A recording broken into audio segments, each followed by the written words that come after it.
नमस्कार, आप सभी का स्वागत है। सीटेट का ये 10वां क्लास है और बाल विकास एवं शिक्षा शास्त्र से संबंधित ये क्लास होगी और इसमें आपको पूरे 5 क्वेश्चन मिलेंगे और टिक के साथ मिलेंगे कैसे क्वेश्चन को सॉल्व किया जाता है। क्योंकि सीटेट के पेपर में आधा का आधा पेडागोजी होता है, आधा जान ही रहे हैं कि बाल विकास से संबंधित, तो इसमें कोई दिक्कत वाली बात नहीं है। बहुत अच्छा पेपर होता है सीटेट का। आप ना भी पढ़े हों तो क्लियर कर सकते हैं, बस थोड़ी सी ट्रिक आपको मालूम होनी चाहिए क्वेश्चन कैसे सॉल्व करना है। जैसे है, बच्चे प्रभावी रूप से सीखते हैं जब।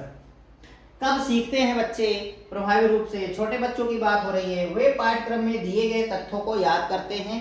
तो भाई देखो, याद करना ही सॉल्यूशन नहीं है, याद करना सीखना नहीं होता है। वो तो रट्टा मार लेना होता है कि भैया जैसा है उसको रट लो, बिना समझे बूझे, कोई दिक्कत नहीं है।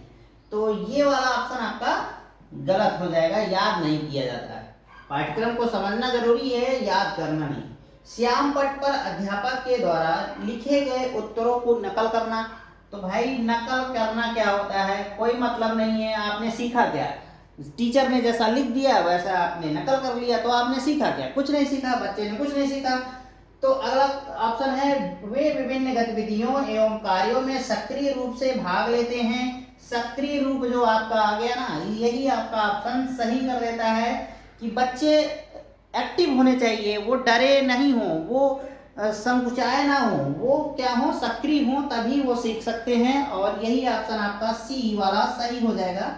डी भी देखना है। देखिए, सीटेट के पेपर में चारों ऑप्शन आपको देखना है, एक ही ये नहीं कि आपको ऑप्शन अगर मिल गया सही तो उसी पे मार के आगे बढ़ गए, क्योंकि कोई जरूरी नहीं है कि अगला भी ऑप्शन सही हो सकता है। शिक्षक कक्षा में होने वाली सभी घटनाओं व बच्चों का पूर्ण रूप से नियंत्रित करता है। बच्चों को नियंत्रित नहीं किया जाता है, बांध के रखा नहीं जाता है, डांट डपट के उनको एक जगह आप बैठा नहीं सकते हैं। ये बच्चों के खिलाफ है, ये शिक्षण पद्धति के खिलाफ है। इसको बात ध्यान में डाल लीजिए। मारना पीटना सलूशन नहीं होता बच्चों को सिखाना। तो बच्चों को सिखाना इतना आसान भी नहीं है, बहुत धैर्य की जरूरत होती है। एक टीचर को बहुत धैर्यवान होना पड़ता है। तो ये था पहले क्वेश्चन का आंसर। आशा करते हैं कि आपको पसंद आया होगा, समझ में आया होगा। अगला क्वेश्चन देखते हैं। तो बताइए, अगर आप टीचर हैं और कोई बच्चा आपसे प्रश्न पूछता है तो आप नाराज होते हैं या खुश होते हैं? ये कमेंट करिएगा। बच्चे को कक्षा में प्रश्न, ये क्वेश्चन है, पूछने के लिए हतोत्साहित करना चाहिए। तो बच्चे को हतोत्साहित नहीं करना भाई। प्रश्न पूछे अगर तो उसे बता देना है, बिल्कुल डांटना पीटना नहीं है। पूछने के अनुमति नहीं देनी चाहिए, अनुमति नहीं देना चाहिए, ये भी गलत है। पूछने से रोकना चाहिए, बिल्कुल नहीं रोकना चाहिए। पूछने के लिए प्रेरित करना चाहिए, तो ये सही है। बच्चे से कहना चाहिए कि आप प्रश्न करिए, हम बताएंगे। ये नहीं कि अगर बच्चा कुछ प्रश्न कर रहा है आप उसको डांट डपट के बैठा दें, ये गलत तरीका है। ये शिक्षण का तरीका नहीं है, बच्चों का सिखाने का तरीका नहीं है। अगर आप डांट डपट के बैठा देते हैं तो आप एक अच्छे टीचर भी नहीं हैं। तो इस तरीके से इस क्वेश्चन का ये सॉल्व है। अगला क्वेश्चन देखेंगे। अगला क्वेश्चन आपके सामने है, निम्नलिखित में से कौन सी एक मुख्य प्रक्रिया नहीं है जिसके द्वारा सार्थक अधिगम घटित होता है? पुनरावृत्ति एवं अभ्यास, निर्देश एवं संचालन, अन्वेषण एवं पारस्परिक क्रिया और कंठस्थीकरण एवं स्मरण। तो दोस्तों, पुनरावृत्ति जो होता है ना, ये सही है और अभ्यास करना भी सही होता है। निर्देश देना भी सही है और संचालन भी करना सही है। ठीक है, अन्वेषण खोज करना भी सही है, पारस्परिक क्रिया भी सही है। कंठस्थीकरण यही गलत है, स्मरण करना ये भी गलत है। ठीक है, आपको बच्चे को रटने के लिए नहीं कहना है, दबाव नहीं डालना है। वैसे अगर इसी का रूप, कंठस्थीकरण का अगर रूप देखा जाए ना, तो स्मरण, ये जो पुनरावृत्ति होती है या अभ्यास होता है, अभ्यास आप ले सकते हैं, कंठस्थीकरण में आ जाता है। अगर आप अभ्यास बार बार करेंगे तो वो अपने आप याद हो जाता है। लेकिन अब के कैरिकुलम में कंठस्थीकरण को हटा दिया गया है। आपको बच्चे को बिल्कुल भी जोर नहीं देना है, लेकिन ऐसा चूंकि स्कूलों में होता नहीं है, छोटे छोटे बच्चों को बहुत परेशान किया जाता है उनको लर्न करने के लिए। वो क्लास 1 में है, उनकी बुक देख लीजिए तो चक्कर आ जाएंगे। लेकिन ये सब ज़्यादातर प्राइवेट विद्यालय में होता है। प्राइवेट विद्यालय एकदम भ्रष्ट हैं। पैसे के लिए वो अलग अलग तरीके के बुक ला के लागू कर देते हैं, बताएंगे एनसीईआरटी है, लेकिन वो होती नहीं है एनसीईआरटी।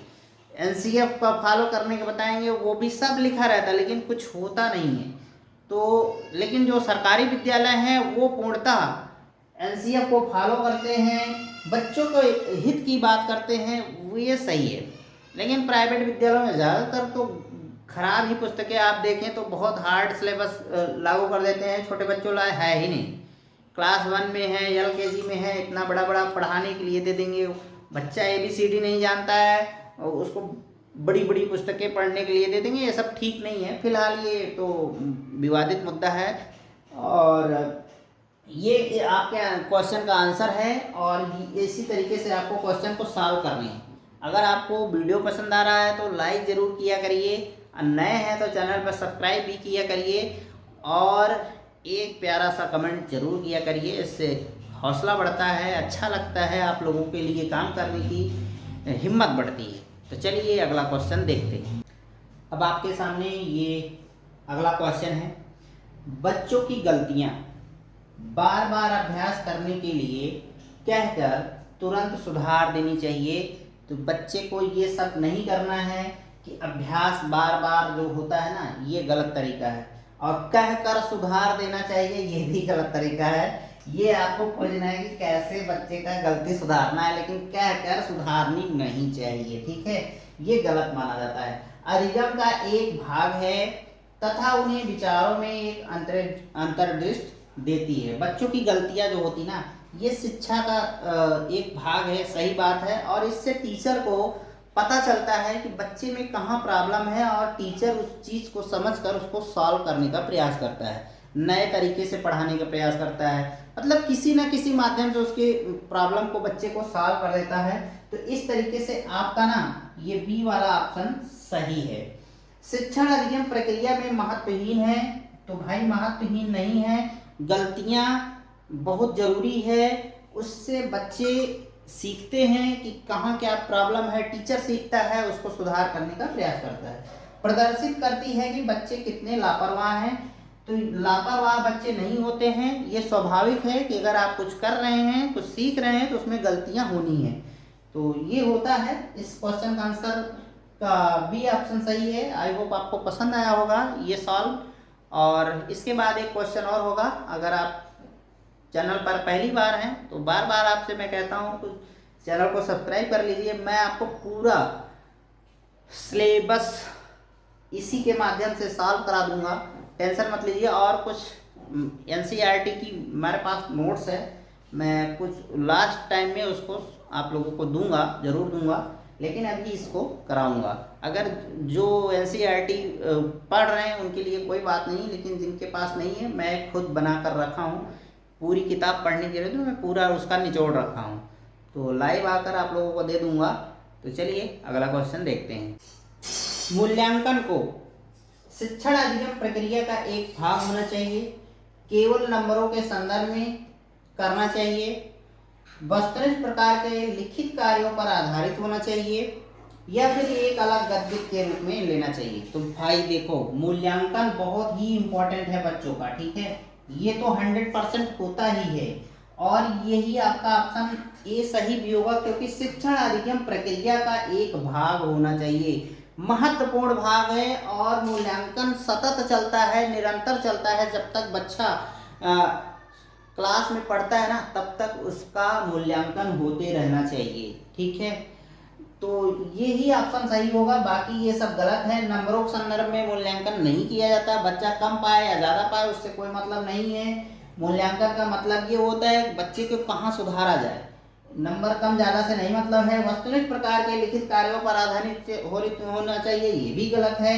एक अलग गद्य को तरह लेना चाहिए, ये भी नहीं सही है। तो आपका ऑप्शन ए सही होगा। आई होप आपको ये क्लास अच्छे से पसंद आई होगी।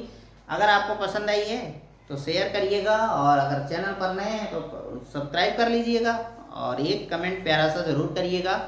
जल्द मिलेंगे आपको नेक्स्ट क्लास में। अब उसका क्लास होगा आपका मैथ का। तो चलिए, नमस्कार, जय हिंद।